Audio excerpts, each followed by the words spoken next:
Hello guys, সবাই কেমন আছেন? আশা করছি সবাই ভালো আছেন।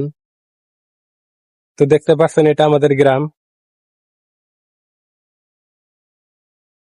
দেখেন কত সুন্দর জায়গা, দেখেন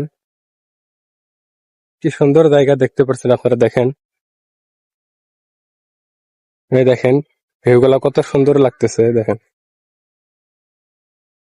সকালের মৌসুমটা দেখতে পাচ্ছেন কত সুন্দর। দেখেন আপনারা, আপনাদের কাছে গ্রামটা কিরকম লাগলো কমেন্টে বলবেন। দেখেন কি অসাধারণ জায়গা দেখতে পাচ্ছেন। এটা একটা স্কুল, দেখেন দেখতে পাচ্ছেন।